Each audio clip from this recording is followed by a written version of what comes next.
নমস্কার সকলকে, আমি সুপ্রিম এবং আমি আপনাদের সবাইকে স্বাগত করছি ডক্টর মালিক নিট ইউজি কাউন্সিলিং চ্যানেলে।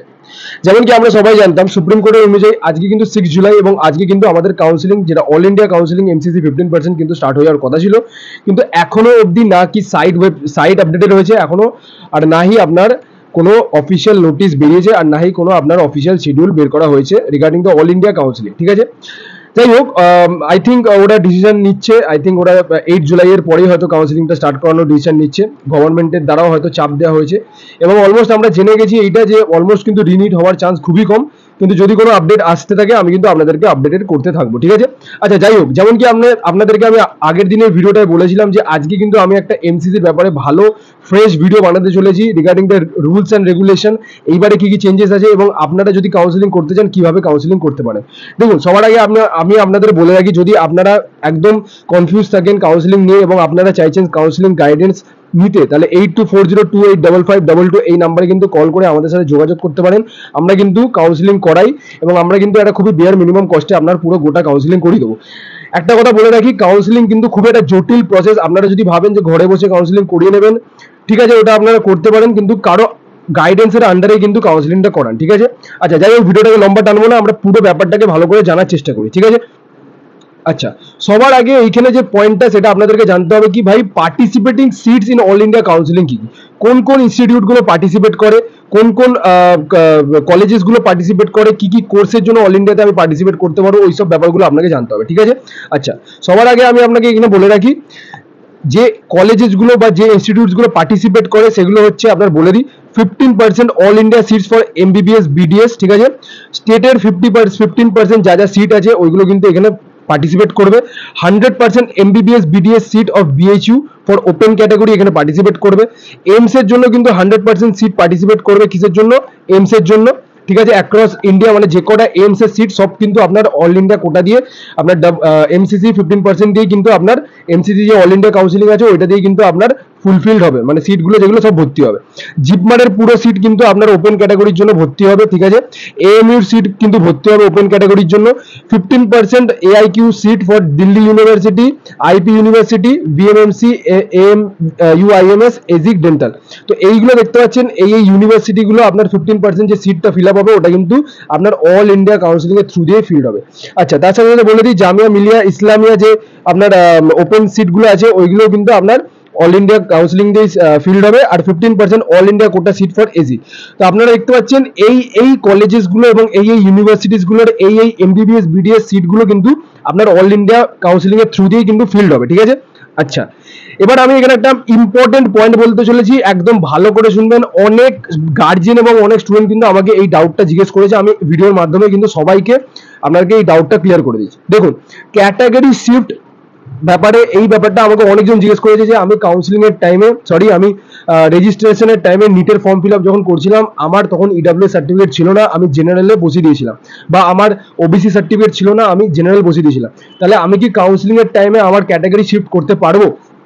দেখো, এটার আমি উত্তর দিতে চলেছি, হ্যাঁ তোমরা পারবে, কিন্তু শুধুমাত্র স্টেট কাউন্সিলিং এর জন্য কিন্তু ওটা ভ্যালিড হবে, অল ইন্ডিয়া কাউন্সিলিং এর জন্য কিন্তু ভ্যালিড হবে না। আমি আপনাদেরকে আবার বলে রাখি, আপনারা যদি অ্যাডমিট কার্ডে, ঠিক আছে, আপনার যদি ফর্ম ফিল আপের টাইমে আপনারা যদি জেনারেল হিসাবে আপনারা যদি ফর্ম ফিল আপ করে থাকেন, ইন দ্যাট কেস আপনারা কিন্তু চেঞ্জ করতে পারবেন না, আপনারা কিন্তু জেনারেল ক্যান্ডিডেট হিসাবে কিন্তু অল ইন্ডিয়াতে পার্টিসিপেট করবেন। স্টেট কাউন্সিলিং এর জন্য আপনারা কিন্তু ক্যাটাগরি শিফট করতে পারবেন এবং আপনারা কিন্তু পার্টিসিপেট করতে পারবেন। আপনার ক্যাটাগরি শিফট করে আপনারা যদি ওবিসি হন, ইডব্লিউএস হন, এসসি হন, এসটি হন, আপনারা কিন্তু পার্টিসিপেট করতে পারবেন। ঠিক আছে, আচ্ছা যদি মোবাইল নাম্বার, ইমেল আইডি যেটা আপনি দিয়েছিলেন কাউন্সিলিং রেজিস্ট্রেশনের টাইমে, নিট ফর্ম ফিল আপ করার টাইমে, ওটাই কিন্তু আপনাকে এক্স্যাক্টলি সেম দিতে হবে। Fill the exactly same spelling, number etcetera. আপনারা নিটের টাইমে ফর্ম ফিল আপের টাইমে যা যা আপনারা ইনফরমেশন দিয়েছিলেন, যদি ভুলও থাকে এক্স্যাক্টলি সেইটাই কিন্তু পুট ইন করতে হবে, আপনারা কিন্তু ঠিক করতে পারবেন না। আচ্ছা, এবার কোশ্চেন হচ্ছে, যদি আমি নিট ফর্ম ফিল আপ করার টাইমে হয়তো আমার নামের কিছু স্পেলিং ভুলে গেছে বা আমার ফোন নাম্বার ভুলে গেছে, তাহলে আমি কি করবো? দেখো, আমি তোমাকে একদম বলে দিচ্ছি, যেটা লিগালি যেটা করা হয় সেটা হচ্ছে আপনাকে একটা এফিডেভিট ফাইল করে আপনার যে অরিজিনাল ডকুমেন্টস আছে ওইগুলোর সাথে আপনাকে অ্যাটাচ করে দিতে হবে, আর ওইটা কিন্তু আপনার কাউন্সিলিং এর টাইমে ওটা ভ্যালিড মানা হবে। ঠিক আছে, কিন্তু কিন্তু আবার বলে রাখছি, আপনারা যেটা নিট ফর্ম ফিল আপ করার টাইমে যা যা আপনারা ইনফরমেশন যেভাবে আপনারা পুট ইন করেছিলেন, ঠিক আছে, ওইটাই কিন্তু আপনাদেরকে কাউন্সিলিং এর টাইমে, এমসিসি কাউন্সিলিং এর টাইমে ওইগুলোই কিন্তু ফিল করতে হবে। যদি ভুল ফিল করে থাকেন তাহলে ভুলই ফিল করতে হবে, ঠিক আছে। আর ঠিক করার জন্য আপনাকে একটা এফিডেভিট ফাইল করে আপনার যে অরিজিনাল ডকুমেন্টস আছে ওর সাথে অ্যাটাচ করে আপনাকে ডকুমেন্ট ভেরিফিকেশনের টাইমে আপনাকে দেখাতে হবে, ঠিক আছে। আচ্ছা, এবার আমরা চলে আসি steps of all India counselling. Step কি কি? টোটাল 6টা স্টেপ আছে, আমি আপনাদেরকে এক একটা করে ভালো করে বোঝাতে চলেছি। নাম্বার 1 স্টেপ হচ্ছে রেজিস্ট্রেশন অন mcc.in। আপনাদের অফিসিয়াল ওয়েবসাইট কি? mcc.nic.in। এই সাইটে গিয়ে আপনাদেরকে ফার্স্ট হচ্ছে রেজিস্ট্রেশন করতে হবে। 2 নম্বর কি? 2 নম্বর হচ্ছে সিকিউরিটি ফি প্লাস রেজিস্ট্রেশন ফি সাবমিশন। 2 নম্বর হচ্ছে আপনাকে রেজিস্ট্রেশন হয়ে যাওয়ার পরে আপনাকে সিকিউরিটি মানি দিতে হবে, আর রেজিস্ট্রেশন ফি কিন্তু আপনাকে সাবমিট করতে হবে। আচ্ছা, আপনাদেরকে এখানে বলে দিই রেজিস্ট্রেশন ফি কি? গভর্নমেন্টের জন্য 1000 টাকা ইউআর ক্যাটাগরি, যদি আপনারা কোনো রিজার্ভ ক্যাটাগরি হয়ে থাকেন ওবিসি এসসি এসটি তাহলে ওটার জন্য আপনাকে 500 টাকা দিতে হবে। আরেকটা জিনিস বলে রাখি, registration fees for deemed university কত? 5000 টাকা। তার সাথে বলে রাখি সিকিউরিটি ডিপোজিট আপনাকে দিতে হবে, ঠিক আছে। আপনাকে রেজিস্ট্রেশন ফি আলাদা করে দিতে হবে, সিকিউরিটি ডিপোজিট আলাদা করে দিতে হবে। আচ্ছা, তো সিকিউরিটি ডিপোজিট কত হবে? যদি আপনারা গভর্নমেন্ট কলেজের জন্য অ্যাপ্লাই করেন তাহলে 10,000 টাকা আপনাকে দিতে হবে। যদি আপনারা যদি রিজার্ভ ক্যাটাগরি হন এবং গভর্নমেন্টের জন্য অ্যাপ্লাই করেন 5,000 টাকা। আর যদি ডিমড ইউনিভার্সিটির জন্য অ্যাপ্লাই করেন তাহলে কিন্তু 2 লাখ টাকা আপনাদেরকে সিকিউরিটি ডিপোজিট করতে হবে। তার মানে আপনারা একটা যদি জেনারেল ক্যান্ডিডেট হন এবং আপনারা যদি গভর্নমেন্ট কলেজের জন্য অ্যাপ্লাই করতে চাইছেন, পার্টিসিপেট করতে চাইছেন, ইন দ্যাট কেস আপনাকে টোটাল 10,000 সিকিউরিটি মানি প্লাস 1,000 আপনার যে রেজিস্ট্রেশন ফি ওটা দিতে হবে, দ্যাট ইজ 11,000 আপনাকে রেজিস্ট্রেশনের টাইমে কিন্তু আপনাদের পে করে দিতে হবে, ঠিক আছে। এটা আপনাদেরকে বলে দিলাম। আর আপনারা যদি কোনো ডিমড ইউনিভার্সিটির জন্য আপনি অ্যাপ্লাই করতে চান, ইন দ্যাট কেস আপনার কি হবে? 10,000 আর তার সাথে সাথে আপনার 2 লাখ, ঠিক আছে। তো 2,10,000 এই টাকাটা আপনাকে রেডি করে রেজিস্ট্রেশনের টাইমে আপনাকে পে করে দিতে হবে, ঠিক আছে। এটা হয়ে গেল। নেক্সট হচ্ছে চয়েস ফিলিং। চয়েস ফিলিং এ আপনার যা যা আপনার ডিজার্ভিং কলেজ আছে ওগুলো আপনাকে চয়েস ফিল করে পরপর সাজাতে হবে এবং তারপরে আসবে আপনার চয়েস লগিং। আমি আপনাদেরকে বলে দিই, এই চয়েস ফিলিং কিন্তু কাউন্সিলিং এর সবথেকে মেন স্টেপ। এইখানে যদি আপনারা কোনো ভুল করে ফেলেন তাহলে আপনার পুরো কাউন্সিলিং কিন্তু গেল, ঠিক আছে। ভেবে চিন্তে কাউন্সিলিং এ পার্টিসিপেট করবেন, প্রি প্ল্যানিং করে একবার কাউন্সিলিং করবেন। যা যা আপনার চয়েস ফিলিং এ রাখা উচিত সেগুলোই রাখবেন, আননেসেসারি কোনো কলেজ রাখবেন না, কারণ কি ফেসে যাবেন। কেন ফেসে যাবেন আমি ওটা পরে বলবো ভিডিওতে, ঠিক আছে। তারপরে কি হবে? আপনার চয়েস লকিং অটোমেটিক্যালি হয়ে যাবে, কিন্তু ম্যানুয়ালিও করা যায়। তারপরে আপনার আসবে রেজাল্ট অ্যানাউন্সমেন্ট, ঠিক আছে। আপনার কোথায় কি অ্যালাউড হচ্ছে না অ্যালাউড হচ্ছে সবকিছু আপনাকে জানিয়ে দেবে। আপনার যেই পেজে আপনি লগ ইন করবেন আপনারা সবকিছু ডিটেলস পেয়ে যাবেন। Physical report at the institution. আপনাকে আবার বলে রাখি ভাই, অ্যাডমিশন যদি নিতে হয় তাহলে কিন্তু আপনাকে ফিজিক্যালি রিপোর্ট করতে হবে, এখানে কিন্তু কোনো অনলাইনের ব্যবস্থা নেই, ঠিক আছে। আচ্ছা, এবার চলে আসি অর্ডারস অফ রাউন্ড, ঠিক আছে। এবার আপনাকে বলে রাখি কোথায় বাচ্চারা ফাঁসে, স্টেট আর অল ইন্ডিয়া কোটাতে। কেন ফাঁসে বলেছি, সবাই তো all India quota round 1 participate করে ফেলে, কিন্তু অল ইন্ডিয়া রাউন্ড 1 পার্টিসিপেট করে ফেলার পরেই কিন্তু আমাদের স্টেটের কাউন্সিলিং শুরু হয়ে যায়। এবার যেই স্টেটের কাউন্সিলিং শুরু হয়ে যায় বাচ্চাটা কিন্তু পুরো ঘাবড়ে যায় এবং পুরোটাই স্টেটে ফোকাস করে ফেলে। যদিও ওরা অল ইন্ডিয়া পার্টিসিপেট করেছিল রাউন্ড 1 ওরা পুরো ভুলে যায় যে আর বাকি যে রাউন্ডগুলো আছে ওগুলোকে আমাকে পার্টিসিপেট করা উচিত। ওরা কিন্তু জাস্ট মাথায় মারে না, ডাইরেক্ট কি করে ওরা স্টেট একবার অল ইন্ডিয়াতে ঢুকে যায়, তারপরে স্টেটের রাউন্ড যে শুরু হয়ে গেল স্টেটের জন্য অ্যাপ্লাই করতে থাকে, আর স্টেটে যখনই কলেজ পেয়ে যায় ওরা এখানে শিফট হয়ে যায়, ঠিক আছে। ওরা কিন্তু এইখানের দিকে আর তাকায় না। তো আমি আপনাদেরকে বলবো ভালো করে মন দিয়ে শুনবেন, যারা 650-এর উপরে নাম্বার স্কোর করেছেন এইবারে নিট 2024-এ তারা একমাত্র অল ইন্ডিয়াতে পার্টিসিপেট করুন, বাকি কোনো ছাত্রদের পার্টিসিপেট করার কোনো দরকার নেই, ঠিক আছে। আমি আপনাদেরকে এটা ক্লিয়ারলি বলে দিলাম, ঠিক আছে। যদি 650 থেকে কম নাম্বার থাকে তাহলে আপনারা একদম স্টেটের জন্য ফোকাস করুন, স্টেটে আপনারা কলেজ পেয়ে যাবেন। আচ্ছা, তো এখানে দেখতে পাচ্ছেন প্রথমে আপনার কি হবে, এখানে কি হবে, প্রথমে all India quota round 1 start হবে, তারপরে অল ইন্ডিয়া রাউন্ড 1 শেষ হওয়ার পর স্টেট কাউন্সিলিং এর রাউন্ড 1 স্টার্ট হবে, তারপরে আপনার স্টেট রাউন্ড 1 এর মধ্যখানে আপনার অল ইন্ডিয়া রাউন্ড 2 স্টার্ট হয়ে যাবে। অল ইন্ডিয়া রাউন্ড 2 এর পরে স্টেট রাউন্ড 2 স্টার্ট হবে, তারপরে all India round 3 state mop up, তারপরে অল ইন্ডিয়া স্টে ভ্যাকেন্সি, তারপরে হচ্ছে স্টেট স্টে ভ্যাকেন্সি, ঠিক আছে। এটা আপনারা দেখতে পাচ্ছেন। আচ্ছা, নেক্সট এবার চলে আসি আফটার রাউন্ড 1 রেজাল্ট। তো আপনারা কি করলেন, এতখানি আপনারা করে নিয়েছেন, ঠিক আছে।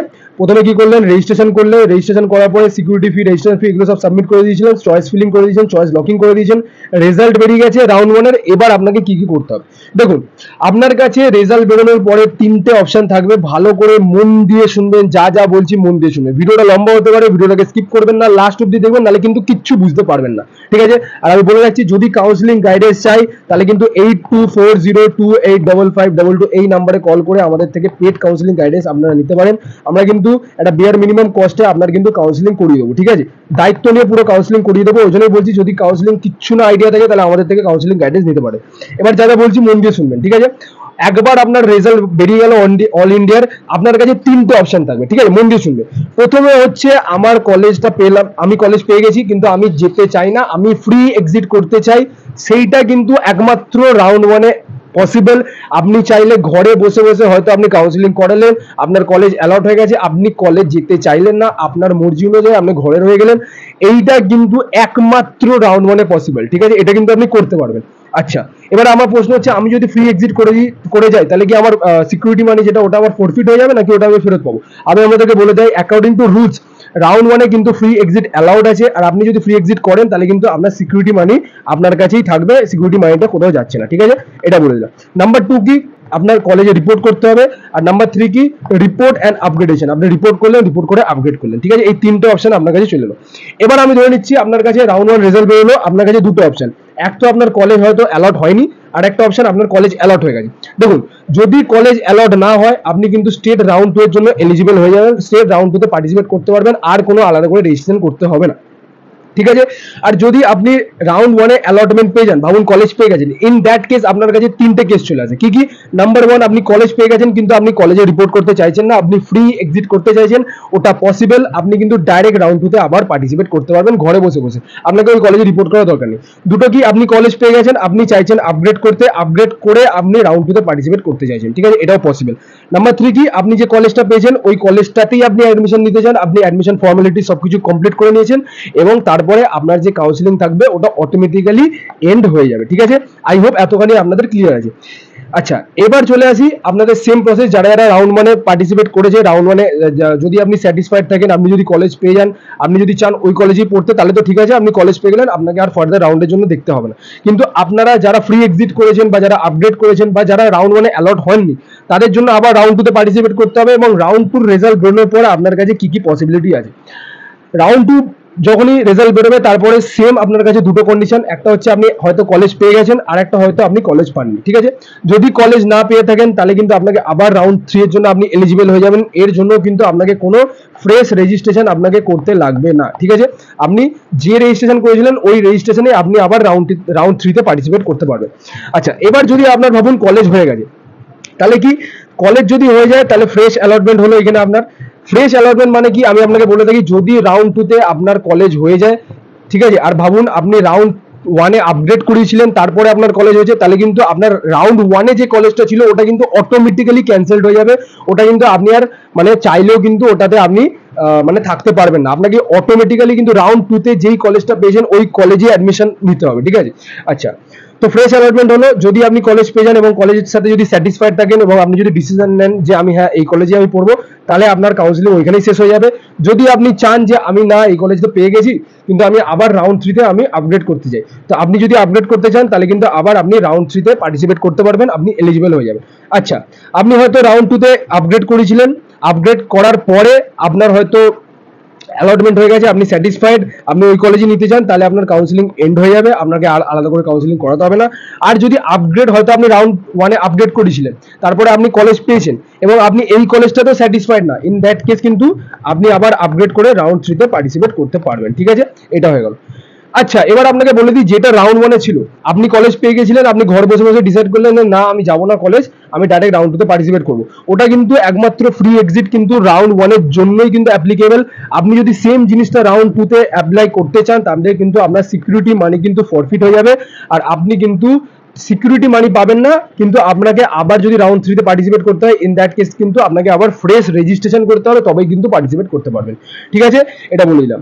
আচ্ছা, এবার এখানে কোশ্চেন হচ্ছে who are not eligible for round 2, কারা কারা নট এলিজিবল রাউন্ড 2 তে, কারা বসতে পারবে না, কারা বসতে পারবে না, যাদের ইনঅ্যাডিকুয়েট ডকুমেন্টস আছে, যাদের ডকুমেন্টস রেডি না, আমি হাজারবার চিল্লে বলছি যে এই ডকুমেন্টস গুলো লাগবে, ঠিক আছে, এগুলো রেডি করবেন, নাহলে কিন্তু আপনারা কাউন্সিলিং এ পার্টিসিপেটই করতে পারবেন না। আপনার নাম্বার 650, আপনার 660, কিন্তু আপনি পারবেন না পার্টিসিপেট করতে যদি আপনার ইনঅ্যাডিকুয়েট ডকুমেন্টস থাকে, আপনার ডকুমেন্টসই রেডি নয়, ঠিক আছে। আর যদি নট রেজিস্টার করে থাকেন রাউন্ড 1 রাউন্ড 2 তে, যদি রাউন্ড 1 রাউন্ড 2 তে রেজিস্ট্রেশন না করে থাকেন, তাহলে আপনি কি করে রাউন্ড 2 তে পার্টিসিপেট করবেন, আপনাকে আবার ডাইরেক্ট রাউন্ড 3 তে ফ্রেশ রেজিস্ট্রেশনের সাথে পার্টিসিপেট করতে হবে, ঠিক আছে। তো এইগুলো হয়ে গেল, আমি এখানে কিছু ইম্পর্টেন্ট পয়েন্ট লিখে রেখেছি, এগুলো আপনারা পড়বেন, ঠিক আছে। এর যে পিডিএফটা আছে এটা আমি হোয়াটসঅ্যাপ গ্রুপে দিয়ে দেবো, তাহলে হোয়াটসঅ্যাপ গ্রুপটা কিন্তু জয়েন করে নেবেন, ডেসক্রিপশনে লিংক আছে, জয়েন করে নেবেন, ঠিক আছে। আচ্ছা, এই পয়েন্টগুলো আমি মেনশন অলরেডি করে দিয়েছি, এই পয়েন্টটাকে আপনাদের খুব দরকার মেনশন করার, আমি বলেছি। However if an upgraded candidate does not want round 1 seat, they may avail exit with forfeiture within 2 days of round 2 result announcement. আমি জানি বুঝতে পারেননি আপনারা, আমি ক্লিয়ার করে দিচ্ছি। ঠিক আছে, ভাবুন আপনাদের রাউন্ড 1-এ পার্টিসিপেট করেছিলেন এবং রাউন্ড 1-এ অ্যালটমেন্ট হয়ে গেছে। ঠিক আছে, আচ্ছা রাউন্ড, ঠিক আছে আপনার রাউন্ড 1-এ অ্যালটমেন্ট হয়ে গেছে, কিন্তু কি হয়েছে রাউন্ড 2-তে নট অ্যালটেড আফটার আপগ্রেডেশন। আপনি হয়তো রাউন্ড 1-এ কলেজ পেয়ে গেছিলেন, আপনি রাউন্ড 2-তে রাউন্ড 1-এ কি করেছেন, আপগ্রেডেশনের জন্য অ্যাপ্লাই করে দিয়েছেন, কিন্তু আপনার কি হয়েছে রাউন্ড 2-তে কিন্তু কোনো কলেজ আপনার আপগ্রেড হয়নি। ঠিক আছে, এবং আপনারা কি চেয়েছেন, আপনারা চেয়েছেন যে আমার যেহেতু রাউন্ড 2-তে কোনো কলেজ অ্যালট হয়নি, আমি এবার স্টেট কাউন্সিলিংয়ে পার্টিসিপেট করবো রাউন্ড 1-এর জন্য। ঠিক আছে, তো ইন দ্যাট কেস আপনারা কিন্তু রাউন্ড 1-এ তখনই পার্টিসিপেট করতে পারবেন যখন আপনারা কিন্তু 2 days-এর মধ্যে আপনারা যতক্ষণ না আপনারা রিলিভিং লেটার নিচ্ছেন, ঠিক আছে, আপনারা যতক্ষণ না রিলিভিং লেটার নিচ্ছেন রাউন্ড 1-এর কলেজ থেকে, ততক্ষণ কিন্তু আপনাদের এলিজিবল মানা হবে না স্টেট কাউন্সিলিং এর জন্য।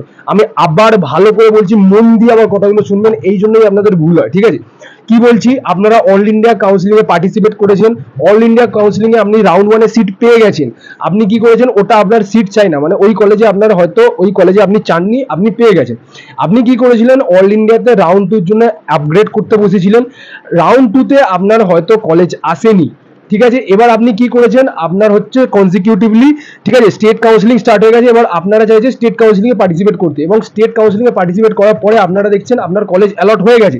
ইন দ্যাট কেস আপনারা ওই কলেজে স্টেট কাউন্সিলিং যে পার্টিসিপেট করেছিলেন এবং যে স্টেটের যে কলেজটা পেয়েছেন, ওই কলেজটা তখনই পাবেন যখন আপনারা রাউন্ড 1 অল ইন্ডিয়া কোটার থ্রু দিয়ে যে কলেজটা পেয়েছিলেন ওইখান থেকে যখন রিলিভিং লেটার নিয়ে এসে এই কলেজকে সাবমিট করবেন উইদিন 2 days, তখনই কিন্তু ওটা পসিবল। আর আমি আপনাকে বলে রাখি, এটা কিন্তু সবকিছু ফিজিক্যাল রিপোর্ট, এখানে কিন্তু অনলাইনের কোনো ব্যবস্থা নেই। আপনি হয়তো অন্য স্টেটে কলেজ পেয়ে গেছেন, ফর এক্সাম্পল আপনি অল ইন্ডিয়া কোটা থ্রু দিয়ে দিল্লিতে কলেজ পেয়ে গেছেন এবং আপনি আপগ্রেডেশনের জন্য বসিয়ে দিয়েছিলেন, রাউন্ড 2-তে আপনি কলেজ পাননি অল ইন্ডিয়াতে, এবার স্টেট কাউন্সিলিং এ পার্টিসিপেট করেছেন, স্টেট কাউন্সিলিং এ পার্টিসিপেট করে আপনি কলেজ পেয়ে গেছেন।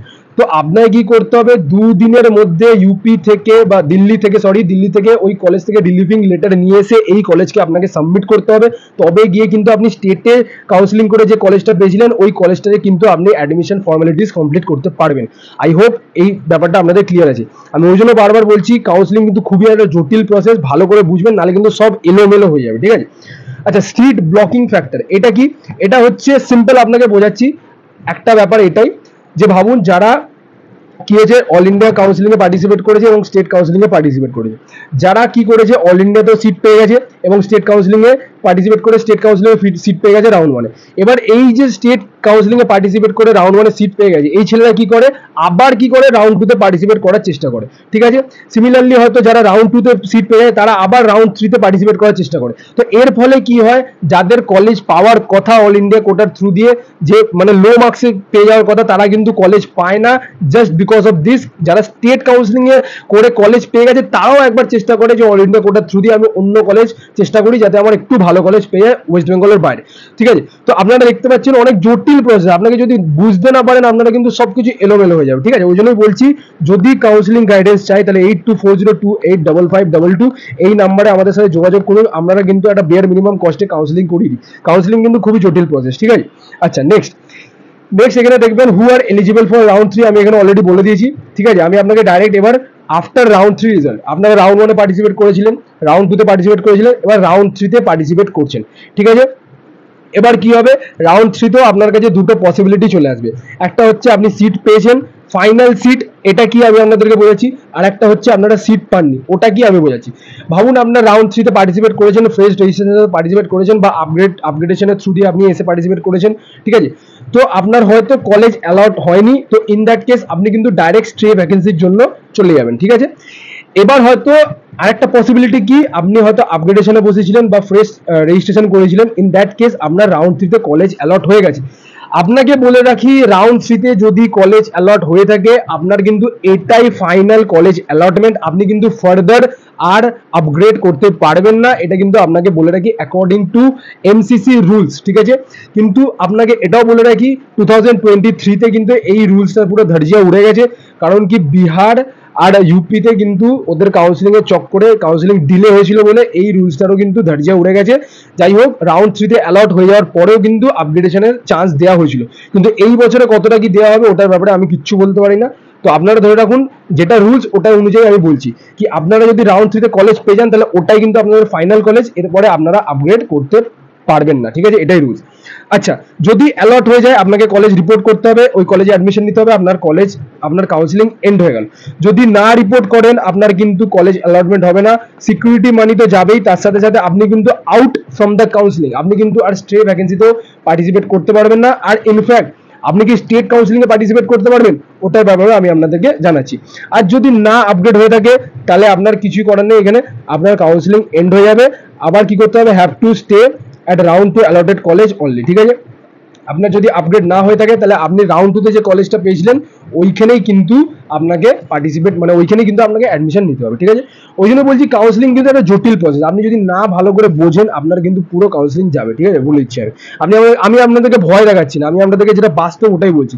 আমি ওই জন্যই বলবো যে এক্সপার্ট আছে, যারা এক্সপার্ট আছে, আমি বলছি না আমার থেকে কাউন্সিলিং করার, যারা ভালো কাউন্সিলর আছে, যারা গাইডেন্স প্রোভাইড করে, মানে অথেন্টিক গাইডেন্স প্রোভাইড করে, তাদেরকে আপনারা কন্ট্যাক্ট করুন। এবং আপনার যদি চেনা জানা কেউ হয় তাদের সাথে আপনি যোগাযোগ করুন এবং ওদেরকে বলুন ওদের গাইডেন্সের আন্ডারে আপনি কিন্তু কাউন্সিলিংটা করান, ঠিক আছে। আচ্ছা, এখানে আমি আবার একটা পয়েন্ট বলতে চলেছি, ঠিক আছে।